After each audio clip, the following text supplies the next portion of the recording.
Assalamualaikum warahmatullahi wabarakatuh. Alhamdulillahil barril jawad alladzi jallat ni'amuhu anil isya'i bil a'dad al-manni bil lutfi wal irsyad al-hadi ila sabilir rasyad.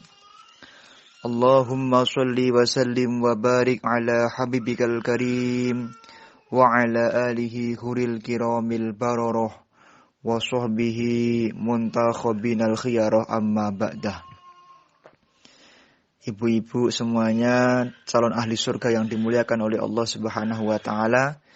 Mari sebelum kajian pada pagi hari ini kita mulai, kita semuanya berdoa mendoakan para orang tua kita, mendoakan orang-orang dan saudara kita yang terkena musibah baik corona, kemudian gempa bumi, gunung meletus, kemudian termasuk juga saudara kita yang meninggal dunia karena pesawat yang jatuh. Semoga mereka semuanya dan siapapun di antara umat Nabi Muhammad SAW yang meninggal dunia diberikan husnul khotimah. Al-Fatihah ila hadratin Nabiyil Mustafa Muhammadin sallallahu alaihi wa alihi wasallam.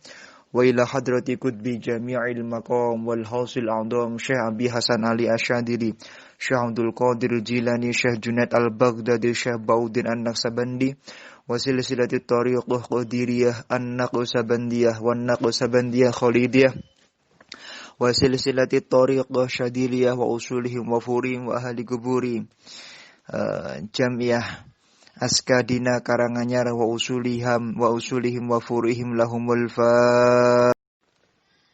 Alhamdulillah, setelah lama kita tidak bertemu, di pagi hari ini kita bisa bertemu dalam sebuah majelis yang sangat dicintai oleh Nabi Muhammad sallallahu alaihi wasallam. Di mana majelis seperti inilah majelis yang sangat dirindukan oleh Nabi Muhammad sallallahu alaihi wasallam, majelis yang mana Nabi Muhammad mengharapkan adanya majelis-majelis ilmu menjadi sebuah keistiqomahan bagi kita semuanya. Dikatakan oleh Nabi Muhammad sallallahu alaihi wa alihi washabbihi wasallam, "Man ta'allama baban minal ilmi liyu'alliman nas u'tiya lahu thawabu sab'ina nabiyan." Nabi Muhammad mengatakan tentang kemuliaan majelis ta'lim, barang siapa orang yang hadir di majelis ta'lim mengkaji satu bab daripada ilmunya Allah Subhanahu wa taala, maka orang tersebut akan diangkat derajatnya mendapatkan pahala 70 pahala daripada para. Kemudian Nabi Muhammad sallallahu alaihi wasallam juga bersabda di dalam hadis yang lain, "Man jalasa 'indal 'alim", barang siapa orang yang duduk bersama dengan para ulama, bersama dengan orang-orang soleh, sa'ataini, 1 jam atau 2 jam, au akala ma'ahu luqmataini, atau makan bersama dengan para ulama walaupun cuma 2 suap saja, au sami'a minhu kalimataini, atau mendengarkan ucapan daripada ulama walaupun cuma 2 kalimat saja, au masya ma'ahu khutwataini, atau berjalan dengan ulama walaupun cuma 2 langkah, atahullahu ta'ala jannatain, Allah akan menjanjikan memberikan orang tersebut 2 surga, kullu jannatin mislu dunya maratain, di mana setiap surga tingginya adalah sebesar dunia dan seisi. Tetapi kami juga perlu mengingatkan, Allah Subhanahu wa taala akan memberikan keistiqomahan, kemudahan hati kepada setiap hambanya untuk melakukan dan hadir di majelis ilmu jika memang dia memenuhi syarat-syarat. Salah satu syarat utama agar orang itu dimudahkan oleh Allah menjadi orang yang ahli ilmu dan selalu semangat hadir di majelis ilmu, sebagaimana Nabi Muhammad sallallahu alaihi wasallam bersabda, "Man arada ayyuhafidul ilm fa'alaihi ayyulazima khumsa khisalin." Barang siapa orang yang istiqomah menjaga 5 hal ini, maka dia akan dimudahkan oleh Allah menjadi orang yang cinta dengan ilmu, anak turunnya pun cinta dengan ilmu, keluarganya pun cinta dengan ilmu, orang yang memandang wajahnya akan tertarik cinta juga dengan ilmu. Dirinya dimudahkan untuk belajar dan menjadi ahli ilmunya Allah Subhanahu wa taala. Apa 5 hal tersebut? Yang pertama, sholatul lail walau rok'atain. Yang pertama, mari kita senantiasa sholat malam walaupun cuma 2 rakaat. Nah, sholat malam ini merupakan salah satu perintahnya Nabi Muhammad Shallallahu Alaihi Wasallam dan juga perintahnya Allah Subhanahu Wa Taala. Orang kalau istiqomah sholat malam, entah sholat hajat, entah sholat witir, entah sholat istikharah, entah sholat apapun, yang penting antara isya dan subuh sholat sunnah 2 rakaat, maka dia akan dimudahkan dalam semua urusan, khususnya masalah ilmu oleh Allah Subhanahu. Yang kedua adalah dawamul wudu, yaitu mengistiqomahkan untuk berwudu. Wasalisatu at-taqwa fi sirri wal alaniyah. Yang ketiga yaitu bertakwa kepada Allah dalam keadaan dipandang oleh orang lain maupun dalam keadaan tersembunyi. Ini adalah tips-tips agar kita menjadi orang yang mulia, agar menjadi orang yang sukses, khususnya di dalam ilmu itu sendiri. Kemudian yang keempat adalah ayat kulalit taqwa la lisyahwat. Mulai sekarang, kalau kita ingin dijadikan oleh Allah menjadi orang yang mudah di dalam urusan ilmu yang kita dengarkan dari seorang ulama itu masuk ke dalam hati kita, maka kunci yang berikutnya adalah kemudian jadilah orang yang ketika makan, ketika minum, niatnya untuk diberi kekuatan bisa beribadah kepada Allah Subhanahu wa taala. Saya makan agar saya punya tenaga bisa beribadah kepada Allah Subhanahu wa taala. Saya minum agar saya punya kekuatan bisa sholat tahajud. Saya tidur dulu biar saya nanti bangun segar badannya, bisa sholat ibadah dengan baik. Maka orang yang melakukan itu akan dimudahkan dirinya untuk melakukan yaitu thalabul ilm, yaitu mencari ilmunya Allah sehingga dia akan mendapatkan ilmu yang barokah. Wal khamisatu as-siwak. Yang kelima adalah yaitu siwakan. Ini adalah yang kelima daripada syarat daripada seorang thalib ilm agar dia menjadi orang yang mudah di dalam menjalankan ibadah, mudah di dalam mencari ilmu, dan akan menjadi kelak orang yang barokah ilmunya dan menjadi ulamanya Allah Subhanahu. Para pendengar, para ibu-ibu calon ahli surga yang dimuliakan oleh Allah Subhanahu wa taala, dalam kajian pada pagi hari ini insyaallah kami akan membawakan satu pengajian dengan tema menjadi orang yang sukses, menjadi orang yang mulia, menggapai di tahun baru yang dimuliakan oleh Allah Subhanahu wa taala. Ibu-ibu yang dimuliakan oleh Allah Subhanahu wa taala, Allah Subhanahu wa taala berfirman di dalam Al-Qur'an, Bismillahirrahmanirrahim. Qad aflahal mu'minuna alladziina hum fi shalatihim khashi'un. Walladziina hum 'anil lagwi mu'ridun, walladziina hum lizzakati fa'ilun, walladziina hum li furujihim hafiduna illa 'ala azwajihim aw ma malakat aymanuhum fa innahum ghairu malumin. Faman ibtagha wara'a dzalika fa ulaika humul 'adun. Agar kita menjadi orang yang sukses di dalam menggapai tahun baru, di dalam menggapai kehidupan kita di mata Allah Subhanahu wa taala, maka Allah Subhanahu wa taala telah menulis di dalam Al-Qur'an tentang bagaimana kita mendapatkan kemuliaan tersebut. Di dalam materi yang telah kami tulis dalam bahasa Arab, nanti insya Allah akan kami terjemahkan. Di sana diawali dengan sebuah hadis an Umar bin Al-Khattab radhiyallahu anhu qol, kana Rasulullah sallallahu alaihi wasallam idza nazala alaihi al-wahyu yasma'u 'inda wajhih. Setiap ada wahyu yang turun kepada Rasulullah sallallahu alaihi wasallam, maka wahyu tersebut akan disampaikan kepada para sahabat oleh Rasul sallallahu alaihi wasallam. Saat itu ada wahyu turun yang berupa surat Al-Mu'minun, yang mana wahyu itu adalah berisi tentang 10 kemuliaan, 10 cara hidup sukses dan 10 cara hidup mulia di dalam kita mengarungi kehidupan kita. Di dalam kita menggapai tahun baru yang mana akhirnya hidup kita akan menjadi hidup yang dimuliakan oleh Allah Subhanahu wa taala. Maka di dalam kitab Tafsir Khazin dikatakan, barang siapa orang yang mau mengamalkan dan melakukan 10 hal ini, maka dia akan menjadi ahli surganya Allah Subhanahu wa taala. Kanjeng Nabi ketika itu senang sekali setelah mendapatkan wahyu ini, sampai-sampai Kanjeng Nabi berdoa, ya Allah, semoga Engkau tambahkan kepada kami kemuliaan. Engkau kurangi kepada kami semua keburukan. Engkau muliakan keluarga kami dan umat-umat kami. Jadikan tahun-tahun berikutnya menjadi tahun-tahun yang mulia menurut-Mu. Berikanlah kepada kami apa yang kami hajatkan. Dan jangan Engkau haramkan kepada kami untuk menjadi orang yang mendapatkan ridho-Mu.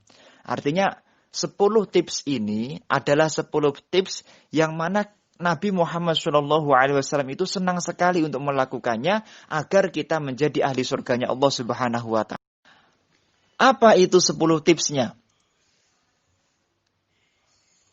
Bismillahirrahmanirrahim. Qad aflahal mu'minun. Ayaqala Ibnu Abbas, qad sa'idal musaddiquna bit tauhid wa fil jannati wa qila al-falah al-baqa' wan najah. Sekarang sebelum kita menuju kepada kalimat sukses atau kalimat mulia, apa sih pengertian daripada aflah itu sendiri? Menurut tafsir ini, atau menurut daripada penjelasan para ahli tafsir, yang dimaksud dengan sukses itu adalah sukses ketika kita telah berada di tahun-tahun yang kekal di dalamnya. Kapan? Yaitu ketika kita meninggal dunia.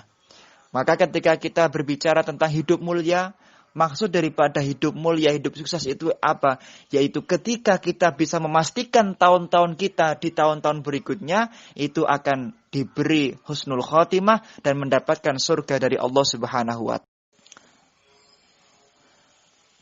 Yang pertama, agar kita menjadi orang yang mulia di tahun baru, di tahun-tahun yang berikutnya adalah alladzina hum fi sholatihim khashi'un. Yang pertama, mari ibu-ibu semua, kita semakin semangatkan diri kita untuk memperbaiki sholat kita. Sholat kita perbaiki, ibadah kita perbaiki. Karena ketika sholat itu semakin baik, maka saat itulah Allah akan memuliakan diri kita. Imam Ibnu Abbas mengatakan, al-mukhbituna dilla'a khadi'un. Maksudnya apa? Yaitu waqila khaifun, waqila mutawaddi'una, waqila al-khusyu' min af'alil qalbi kal khaufi war raghbah. Maksudnya apa? Jadi ketika kita sholat, yang tadinya kadang-kadang terlalu banyak memikirkan dunia, terlalu banyak ingat dunia, kita kurangi hal tersebut. Kita hadirkan ketika kita sholat, itu ketakutan kita kepada Allah Subhanahu wa ta'ala. Kita hadirkan ketika kita sholat, kita hadirkan rohbah, yaitu sikap tawadhu, sikap takut atas tidak diterimanya ibadah kita di depan Allah Subhanahu wa taala. Wa qila huwa min af'alil jawarih kasukun wa tarkil iltifat wa ghuddil basar. Ada pendapat di dalam kitab yang lain, maksudnya kalau Anda ingin mendapatkan kemuliaan di dalam tahun-tahun berikutnya oleh Allah, maka kurangi di dalam melakukan ibadah sholat, yaitu terlalu bergerak, atau terlalu memikirkan dunia, atau yaitu memandang sesuatu di luar daripada tempat sujud. Jadi, kalau ingin menjadi orang yang mulia, ketika sholat, maka pandanglah tempat sujud secara sempurna, secara khusyuk, maka itulah kunci daripada kita akan menjadi orang yang lebih mulia di mata Allah Subhanahu wa ta'ala. Tentu kemuliaan ini juga dibarengi dengan yang namanya sholatnya hendaknya dilakukan dengan berjamaah.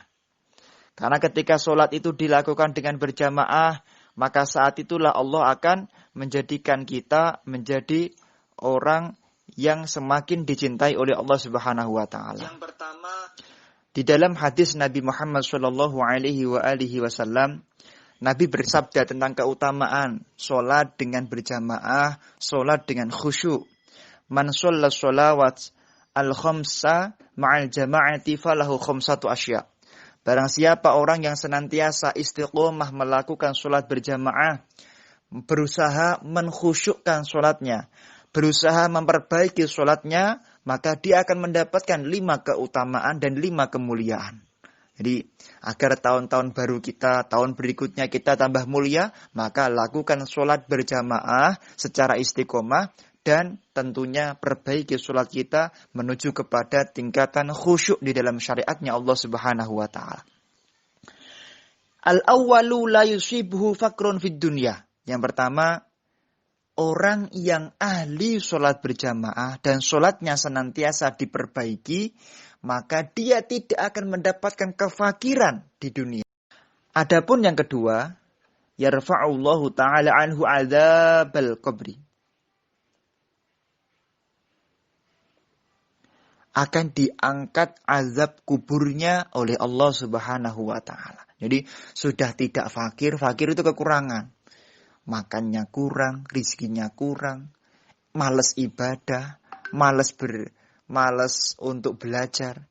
Itu adalah sebab daripada orang yang sholatnya jarang berjamaah. Yang kedua, azab kubur akan diangkat oleh Allah karena dia sholatnya khusyuk dan selalu berjamaah. Yang ketiga, yu'ta kitabahu biyaminih. Orang yang sholatnya senantiasa berjamaah, kelak ketika di akhirat akan dikasih catatan amal baik buruknya dari sebelah kanan tangannya. Artinya orang tersebut akan dijamin menjadi ahli surganya Allah. Yang berikutnya yaitu yang keempat, yamuru ala sirati kal barqil khatif, akan melewati jembatan siratal mustaqim seperti kilat yang menyambar-nyambar. Jadi orang kalau sholatnya selalu berjamaah, selalu memperbaiki ibadahnya, selalu memperbaiki sholatnya, maka dia akan dijadikan oleh Allah orang yang hidupnya mulia dunia akhirat, melewati jembatan siratal mustaqim seperti kilat yang menyambar-nyambar. Wal khamisu, yang kelima, yadkhulullahu ta'ala al-jannata bila hisabin wala adzabin. Orang yang senantiasa sholat dengan berjamaah akan dimuliakan hidupnya oleh Allah. Dimuliakan dan dimuliakan, akan menjadi orang yang masuk surga tanpa hisab dan tanpa adab dari Allah Subhanahu wa Ta'ala. Ibu-ibu yang dimuliakan oleh Allah Subhanahu wa Ta'ala, para pendengar dimanapun berada, karena ini adalah pengajian online, jadi dimanapun berada. Maksud yang lain daripada alladzina hum fi sholatihim khashi'un, yang mana ayat ini adalah menjadi tendensi kita akan mulia dunia akhirat. Yang berikutnya adalah yaitu wakila la budda minal jam'i baina af'alil qalbi wal jawari, yaitu ketika kita melakukan ibadah kepada Allah, antara hati dan tindakan, antara hati dan sikap, antara hati dan gerakan hendaknya selalu selalu bersama-sama. Wa huwa al-aula fal khasyi' fi sholati la budda wa yasul lahul khusyu' fi jam'il jawarih. Artinya apa? Ketika kita melakukan sholat, kita hadirkan bahwa saya niat sholat karena Allah. Saya niat sholat karena mencari ridha Allah. Karena saya sholat karena mencari kemuliaan dan mencari rahmat dari Allah Subhanahu wa Ta'ala. Karena terkadang kalau kita sholat itu dihadirkan yaitu sifat waswas. Waswasil khonnas. Dari iblis, namanya iblis khonnas. Iblis khonnas ini menggoda manusia agar dia senantiasa lebih jauh dan lebih jauh daripada Allah Subhanahu wa Ta'ala. Ketika dia sholat, kemudian dia lupa dengan apa yang kemudian sedang dia lakukan, bahwa dia sedang beribadah kepada Allah Subhanahu wa Ta'ala. Sehingga dianjurkan kalau kita mau sholat, itu istighfar terlebih dahulu. Membaca Al-Fatihah terlebih dahulu. Ta'awud terlebih dahulu dan lain sebagainya. Itu adalah cara agar kita tidak digoda oleh iblis yang kemudian laknatullah alaih, dibenci oleh Allah Subhanahu wa Ta'ala. Adapun kelebihan dan keutamaan ketika kita melakukan khusyuk di dalam sholat, selain mendapatkan kemuliaan di tahun-tahun berikutnya, di hari-hari berikutnya, maka di dalam kitab ini dikatakan fanihayatul khudu' wat tadhallul walil ma'bud. dia akan semakin memiliki sifat rendah hati. Akan memiliki sifat tidak sombong dan merasa bahwa apapun yang dia miliki hakikatnya adalah titipan dari Allah Subhanahu wa taala. Jadi orang kalau sholatnya semakin diperbaiki, hatinya semakin jauh dari sombong, semakin jauh dari takabur, melihat orang senantiasa ditambah oleh Allah sifat rahmatnya. Melihat orang yang sakit, kita kasihannya tambah. Melihat ada orang yang dalam keadaan kekurangan rezeki, kita kasihannya tambah. Jadi kenapa? Karena itulah kemudian sifat yang dihadirkan oleh Allah, kemuliaan yang dihadirkan oleh Allah, selain kemuliaan akhirat, juga kemuliaan di dalam akhlak kita. Al-adab fauqal ilm. Adab itu di atas daripada ilmu itu sendiri.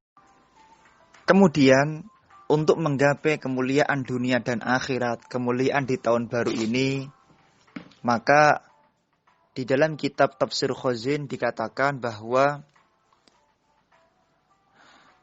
hendaknya ketika kita melakukan ibadah kepada Allah Subhanahu wa taala, yaitu walladzina hum 'anil lagwi mu'ridun. Senantiasa kita itu jangan melakukan perbuatan yang sia-sia. Jadi melakukan perbuatan yang sia-sia adalah salah satu sikap yang dibenci oleh Allah Subhanahu wa taala. Imam Ibnu Abbas di dalam penjelasan daripada ayat tersebut mengatakan, yaitu walladzina hum 'anil lagwi mu'ridun. Orang akan dimuliakan oleh Allah menjadi orang yang mulia ketika dia itu menghindarkan dari setiap perbuatannya anisyirki wa qila 'anil ma'asi wa qila huwa kullu batilin wa lahwin ma la yujmalu minal qawli wal fi'li. Jadi orang akan dijadikan mulia oleh Allah di tahun-tahun berikutnya kalau dia senantiasa membersihkan semua urusan ibadahnya dari sifat menyekutukan Allah Subhanahu wa taala. Ada pendapat maksiat. Artinya apa? Ibu-ibu yang dimuliakan oleh Allah Subhanahu wa taala, para pendengar dimanapun berada, mulai dari pakaian yang kita pakai, itu jangan sampai pakaian yang diharamkan oleh Allah Subhanahu wa taala. Mulai dari makanan yang masuk ke dalam perut kita, jangan sampai makanan yang dibenci dan diharamkan oleh Allah Subhanahu wa taala. Artinya, orang akan semakin diangkat derajatnya dan dimuliakan oleh Allah kalau mulai dari makanannya, minumannya, pandangannya, itu adalah sesuatu yang dihalalkan dan diridai oleh Allah Subhanahu wa taala. Wa qila huwa kullu batil wa lahwin. Dan dia senantiasa meninggalkan perkara yang tidak ada gunanya, baik hatinya maupun perbuatannya. Para ulama zaman dulu, mereka tidak pernah satu kali pun melakukan perbuatan kecuali pasti ada manfaatnya. Kecuali pasti ada faedahnya. Misalnya ada seorang ulama namanya Syekh Ahmad dan Syekh Husain bin Thahir. Syekh Ahmad dan Syekh Husain ini aukamakol kakak beradik. Mereka senantiasa berusaha menggunakan setiap waktunya untuk Allah dan untuk sesuatu yang dicintai oleh Allah Subhanahu wa taala. Mereka sudah bersepakat, ketika Syekh Ahmad ini makan, Syekh Husain jangan makan.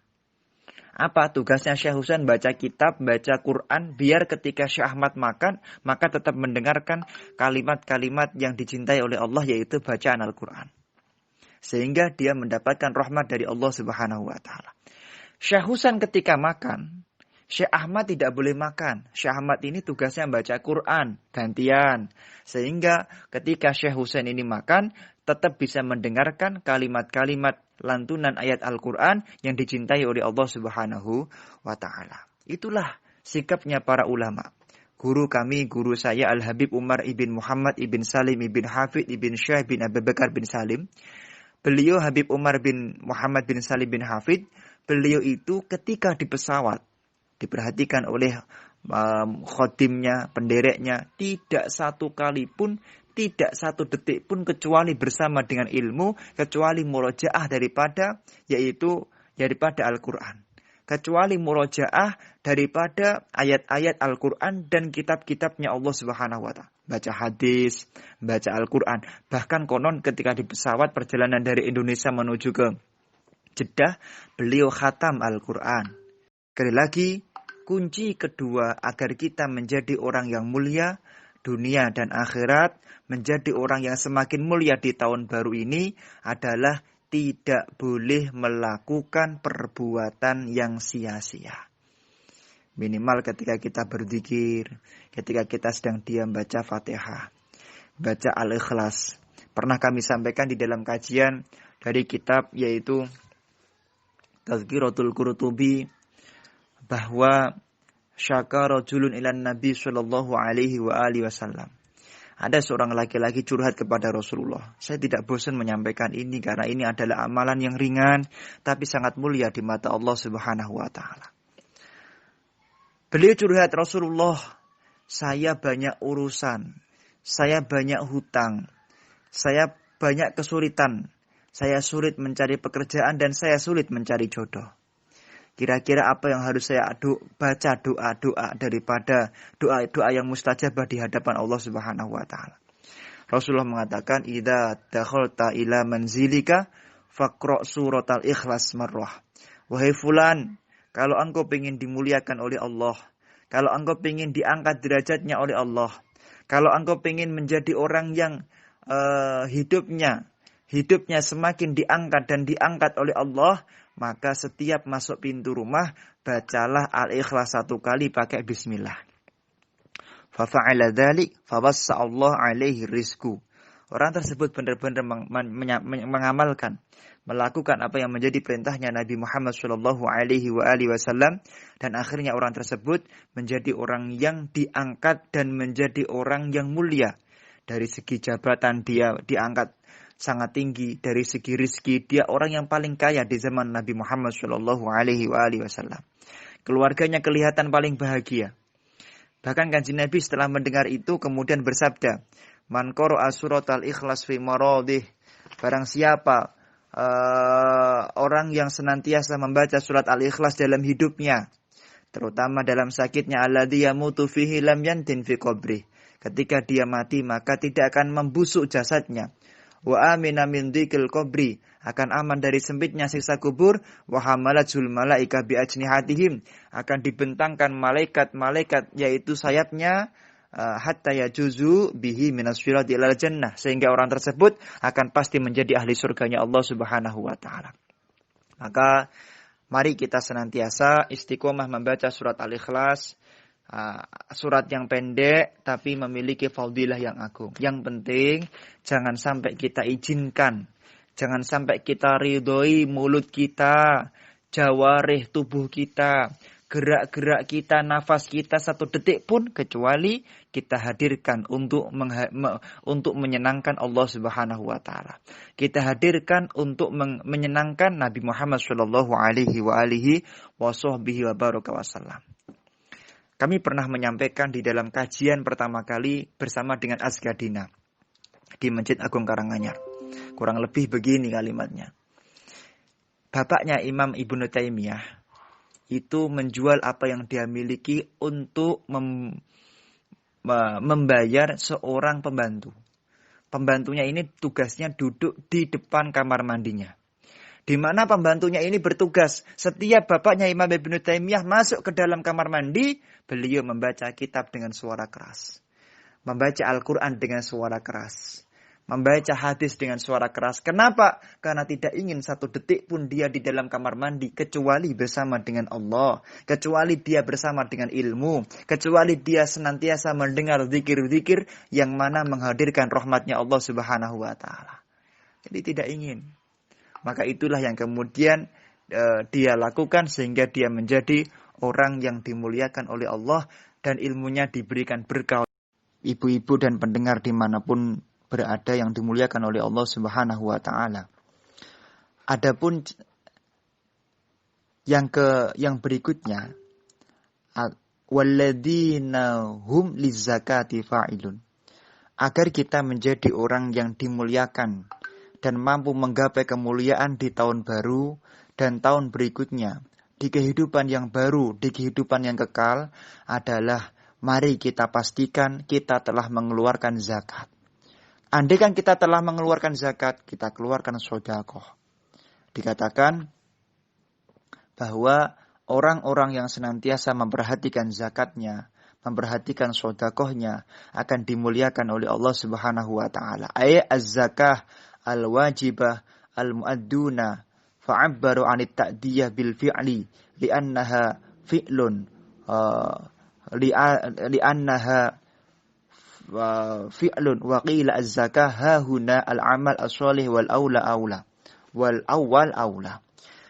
Di dalam Imam Khazin menjelaskan bahwa yang dimaksud dengan zakat di sini adalah yang pertama zakat yang wajib. Misalnya ibu-ibu memiliki emas mencapai 85 gram emas, maka dizakati. Ada yang mengatakan 84 gram, ya ada dua pendapat. Dizakati 2,5%. Ibu-ibu memiliki harta, misalnya sapi berjumlah 40, maka segera dizakati dengan tabi' atau musinnah sesuai dengan aturan-aturan fikih. Misalnya ada yang punya ilmu itu juga harus dizakati. Bagaimana menzakati ilmu? Zakatul ilmi bitta'allum. Zakatnya ilmu itu adalah dengan mengajarkan ilmu tersebut kepada orang lain. Kemudian Imam Khazin menjelaskan waqila az-zakatu hahuna al-amal as-shalih, yaitu zakat itu tidak hanya yang ada di dalam diri kita saja. Zakat itu tidak hanya yang ada dan telah ditentukan oleh syariat saja. Tapi termasuk amal soleh itu juga zakat. Artinya apa? Artinya kita melakukan amal soleh itu bentuk kita bersyukur. Bentuk kita menzakati jawarih kita, menzakati badan kita, karena kita telah diberikan hidup sehat oleh Allah Subhanahu. Kemudian adapun perkara berikutnya yang harus kita lakukan agar kita menjadi orang yang diangkat derajatnya oleh Allah Subhanahu wa taala, mampu menggapai hidup mulia di tahun baru adalah walladzina hum li furujihim hafidun, yaitu jadilah orang-orang yang senantiasa menjaga farjinya dari sesuatu illa ala azwajihim, dari sesuatu yang dibenci oleh Allah, kecuali kepada istri-istrinya atau kepada budak-budaknya, fa innahum ghairu malumin. Itu diperbolehkan. Maksud daripada ini adalah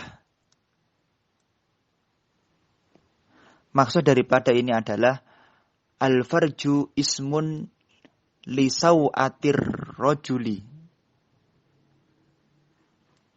wal mar'atu wa hafidahu at-ta'affuf 'anil haram. Yang dimaksud dengan ayat ini adalah dia senantiasa menjaga farjinya, menjaga syahwatnya dari lawan jenis, baik laki-laki maupun perempuan, yang tidak dihalalkan oleh dirinya. Jadi artinya apa? Kalau kita ingin mencapai dan meraih kemuliaan di tahun baru ini, atau di tahun-tahun berikutnya, sampai kita mati menjadi ahli akhirat, maka tundukkan pandangan kita. Haddul basar. Man hadda li basarih, barang siapa orang yang senantiasa menundukkan pandangan matanya dari perempuan yang tidak halal bagi dirinya, dari laki-laki yang tidak halal bagi dirinya. Misalnya ibu-ibu semuanya pergi ke Green Mall, atau ibu-ibu semuanya pergi ke pasar. Ada tukang obat-obatan SPG itu ganteng-ganteng atau cantik-cantik, maka tundukkan pandangan matanya. Orang yang senantiasa mampu dan semakin mampu serta semakin mampu menundukkan pandangan matanya, merekalah orang yang akan diangkat derajatnya, dikabulkan hajatnya, diangkat rohaniyahnya oleh Allah Subhanahu wa taala, at-ta'affuf 'anil haram. Maka Sayyidah Khadijah Al-Kubra, Al-Afifatul Kubra, Siti Khadijah itu memiliki gelar Al-Afifah. Apa makna Afifah itu? Afifah itu orang yang senantiasa mampu menjaga dirinya dari perkara yang diharamkan oleh Allah Subhanahu wa taala. Sayyidatina Aisyah, Sayyidatina Fatimah radhiyallahu anha wa ardhah, beliau juga memiliki gelar Sayyidah Fatimah yaitu Az-Zahra'il Batul. Ada pendapat maksud daripada Az-Zahra, maksud daripada Az-Zahra adalah orang-orang yang senantiasa Az-Zahra'il Batul, yaitu orang yang senantiasa menjaga dirinya dari perbuatan yang diharamkan oleh Allah Subhanahu wa taala. Artinya syahwatnya tidak pernah dilampiaskan kepada perkara yang haram. Kemudian ada pendapat di dalam kitab yang lain, misalnya Imam Ali karramallahu wajhah. Kenapa Sayyidina Ali itu punya gelar karramallahu wajhah? Diberi gelar kemuliaan di dalam Islam, karramallahu wajhah. Karoma, semoga karoma mugi-mugi mulyaake hu ing sinten Sayyidina Ali, sinten Allahu Gusti Allah wajah. Ada dua pendapat. Yang pertama, karena Sayyidina Ali tidak pernah memandang syahwat, memandang sesuatu dengan syahwat. Yang kedua adalah Sayyidina Ali senantiasa menjaga pandangannya, menjaga hatinya, menjaga sikapnya dari perbuatan yang diharamkan oleh Allah Subhanahu wa taala. Ini ada beberapanya. Ibu-ibu yang dimuliakan oleh Allah Subhanahu wa taala dan pendengar dimanapun Anda berada, mari kita jaga diri kita jaga hati kita jaga zuhir batin kita, jangan sampai kita izinkan melakukan perbuatan yang diharamkan oleh Allah. Kalau mau melampiaskan syahwat, lampiaskan kepada istri-istri kita. Kalau ibu-ibu ya kepada suami-suaminya. Nah, kalau perbudakan sekarang nggak ada budak. Di dalam ayat ini dibahas tentang perbudakan, tapi sekarang di Indonesia tidak ada budak. Kemudian yang berikutnya, di dalam tafsir ini dikatakan, di dalam kitab ini dikatakan, yakni bi'adami hifdi farjihi min imra'atihi aw amatihi fa innahu la. Di dalam kitab ini dikatakan bahwa kita tidak dianjurkan oleh Allah untuk menjaga syahwat kita kepada istri dan budak kita. Artinya apa? Kalau sama istri, kalau sama suami, maka Allah memerintahkan kita untuk menyenangkan. Yula'ibu wa tula'ibu, tula'ibu wa yula'ibu. Kita senantiasa melampiaskan syahwat di situ. Karena itulah perintahnya Allah Subhanahu wa taala. Kalau dengan istrinya, dengan suaminya, lakukan apapun yang kita inginkan karena itulah yang kemudian menjadikan sebab Allah tambah memberikan rahmat kepada kita. Dikatakan, wa min ayatihi an khalaqalakum min anfusikum azwajan litaskunu ilaiha wa ja'ala bainakum mawaddatan wa rahmah.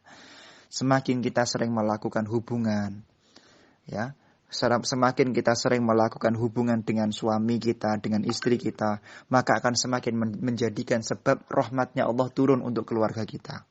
Bahkan di dalam kitab Tuhfatul Muhtaj atau di dalam kitab Nihayatul Muhtaj, kalau memang sudah sepuh ya boleh menggunakan yuqawi ma yuqawi.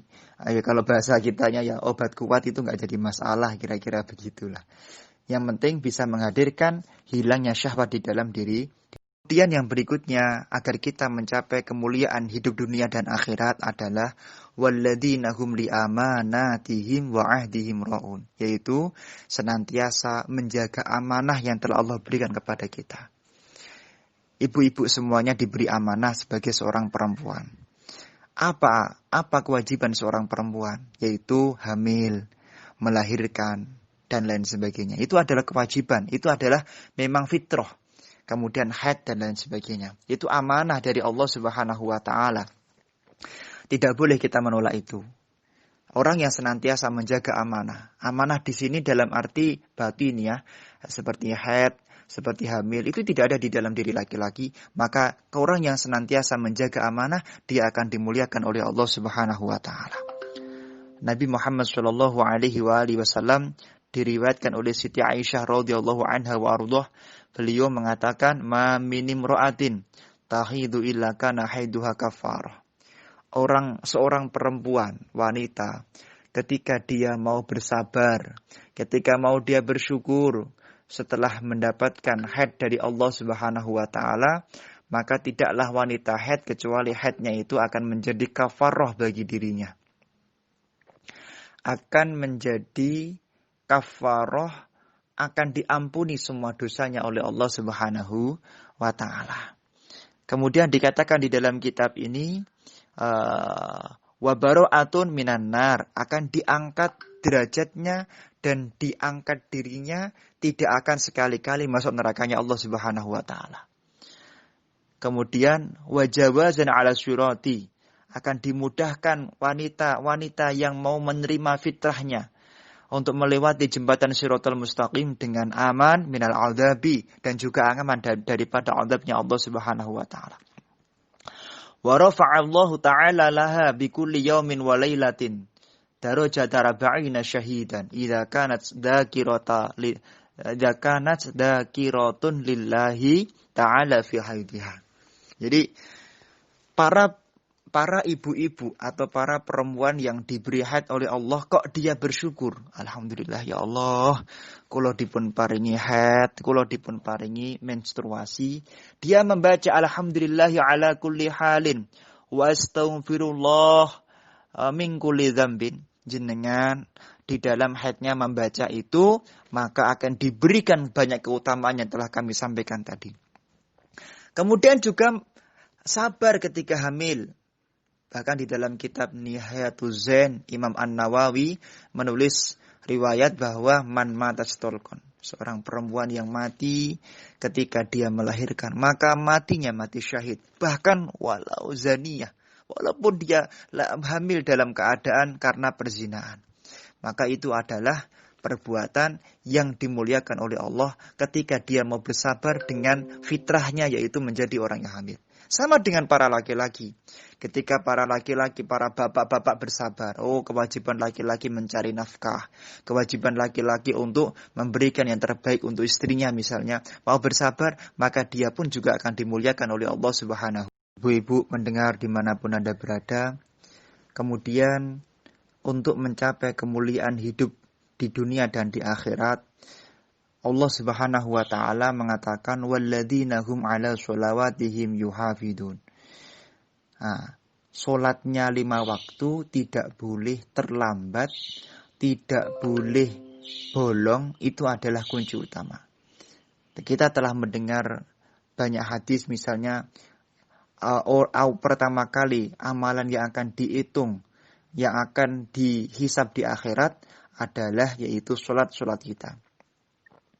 Ulaika humul warisun, yakni yarisuna manazil ahlin nar minal jannah. Mereka orang-orang yang senantiasa sholatnya istiqomah tepat waktu. Tepat waktu itu yang penting di waktunya. Syukur-syukur di awal waktu, maka mereka adalah orang yang mewarisi surganya Allah Subhanahu wa taala. Nabi Muhammad sallallahu alaihi wasallam mengatakan, "Ma minkum min ahadin illa walahu manzilan. Manzilun fil jannah wa manzilun fin nar. Faman mata wa dakhalan nar wa warasa ahlal jannah manzilah." Setiap manusia itu tidaklah ada di antara kalian kecuali mereka akan mendapatkan dua rumah. Satu rumah di surga dan satu rumah di neraka. Barang siapa orang yang mati kemudian dia masuk neraka, tapi dia memang juga jadi ahli surga, maka dia akan menjadi ahli surganya Allah Subhanahu wa taala. Ibu-ibu yang dimuliakan dan pendengar dimanapun Anda berada, kita harus menyadari bahwa meninggalkan kemaksiatan kepada Allah itu bukan perkara yang mudah. Meninggalkan perbuatan yang dibenci oleh Allah itu bukan perkara yang mudah. Melakukan 9 hal tadi dan 10 ini adalah bukan perkara yang mudah. Akan tetapi Islam menganjurkan dan memerintahkan kepada kita untuk senantiasa berikhtiar, untuk senantiasa berusaha agar kita bisa melakukan apa yang menjadi perintahnya Allah Subhanahu wa taala. Bil jiddi wajtihadi. Bijiddin wajtihadin.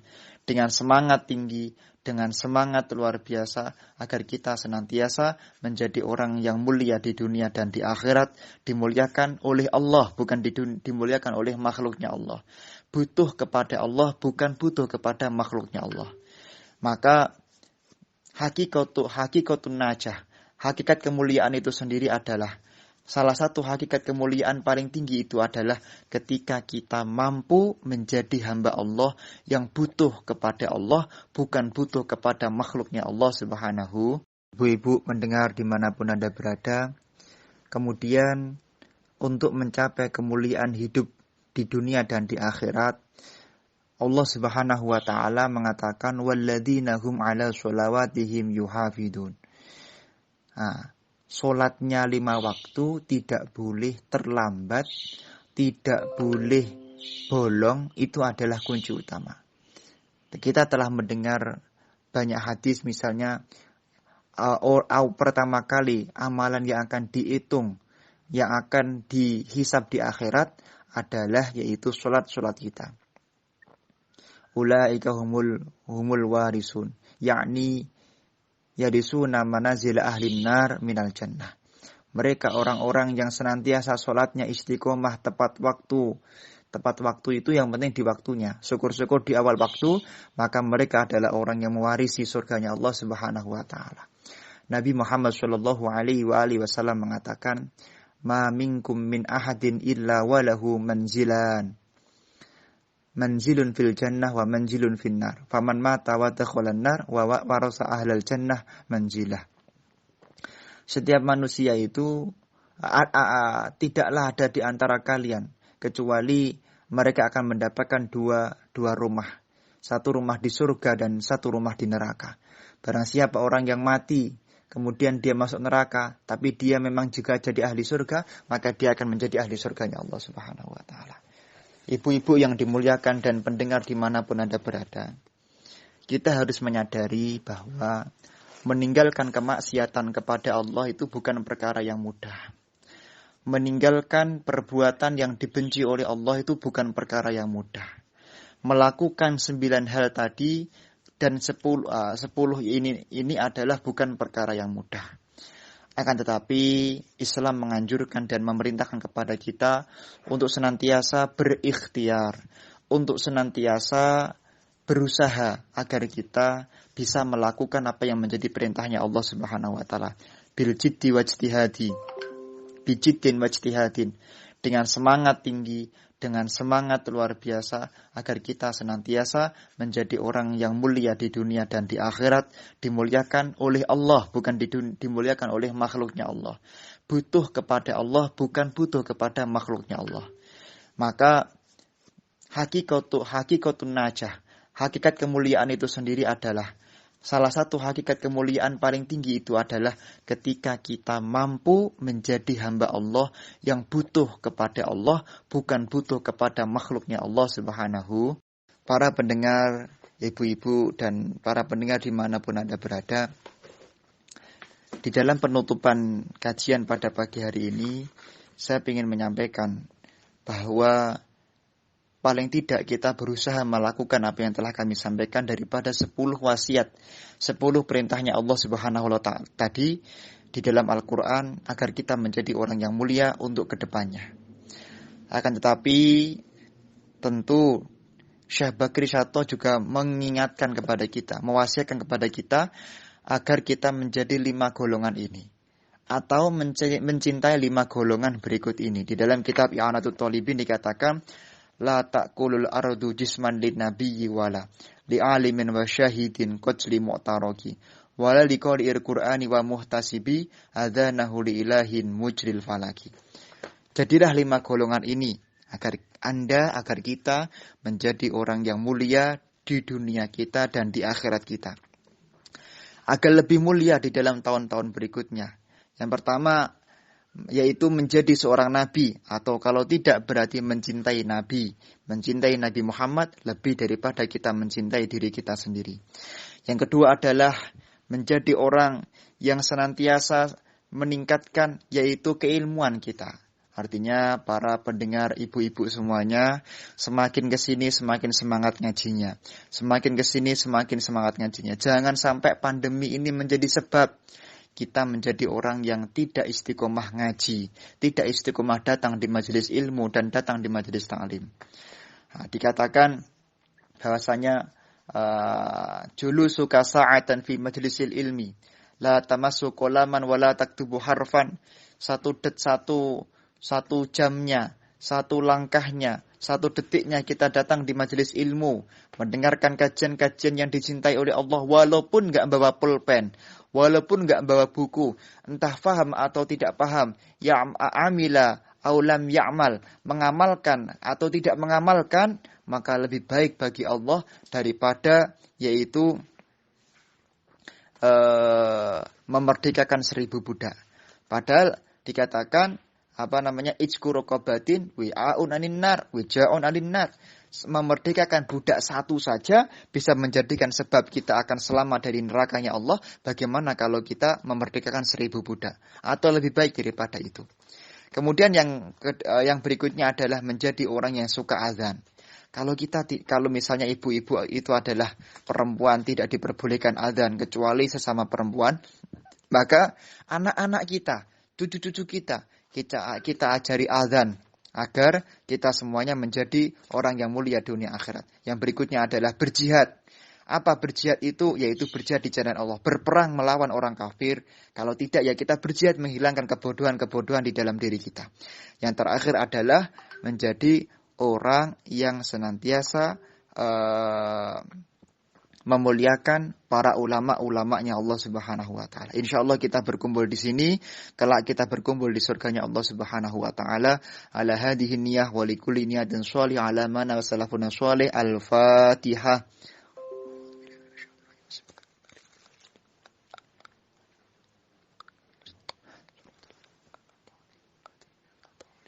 Sekian, assalamualaikum warahmatullahi wabarakatuh. Waalaikumsalam warahmatullahi wabarakatuh. Dari Ibu Ratna, pertanyaan yang bagus.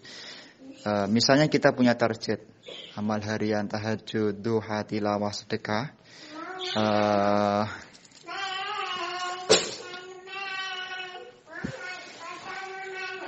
Memang sebagaimana dikatakan di dalam kitab Fathul Bari ala syarhi Sahih Al-Bukhari, kita diperbolehkan memiliki target. Target itu boleh untuk titen kita. Oh, setiap hari kita tahajud minimal 4 rakaat atau misalnya duhanya minimal 4 rakaat. Memiliki target itu sebuah cita-cita dan sikap yang sangat mulia di mata Allah Subhanahu wa taala. Nabi Muhammad punya target. Nabi Muhammad itu punya keistiqomahan. Setiap hari Sabtu beliau ziarah ke Uhud, ke makam Uhud seperti itu. Setiap tahun beliau mengadakan haul, yaitu daripada orang-orang yang meninggal mati syahid di jalan Allah Subhanahu wa taala. Boleh. Di waktu luang maka silakan baca novel, drama Korea. Ya, novel bagus asalkan novel tersebut memotivasi kita untuk semakin dekat dengan Allah Subhanahu wa taala.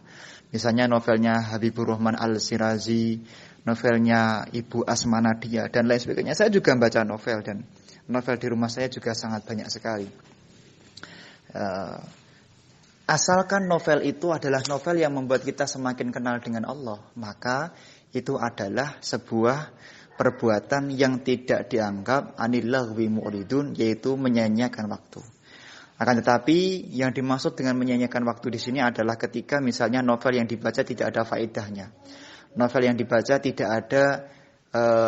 menjadikan sebab kita semakin dekat dengan Allah atau semakin semangat beribadah kepada Allah.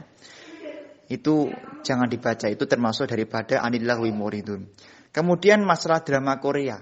Drama Korea boleh melihatnya, asalkan drama Korea itu ya tetap menutup aurat begitu. Atau mungkin drama Koreanya itu tidak membuka aurat dan lain sebagainya, maka diperbolehkan melihat drama Korea. Saya kan juga nggak tahu drama Korea yang dimaksud di sini yang bagaimana. Ya pokoknya asalkan film di televisi itu tetap menutup aurat, tetap tidak menimbulkan syahwat ketika kita melihat, maka itu adalah perbuatan yang tidak jadi masalah. Tapi kalau film di televisi membuka aurat, menimbulkan syahwat, membuka aurat yang menimbulkan syahwat, maka perbuatan itu adalah perbuatan yang dibenci oleh Allah Subhanahu wa taala. Semoga kita senantiasa dijaga dari perbuatan yang dibenci oleh Allah. Pertanyaan yang bagus dari Ibu Tuti Kebak Keramat. Di dalam madhab Imam Asy-Syafi'i, memang kewajiban atau kodratnya seorang istri itu adalah di rumah, melayani suami dan lain sebagainya. Tapi tidak ada aturan di dalam syariat Islam yang mengatakan seorang istri tidak boleh bekerja, tidak ada.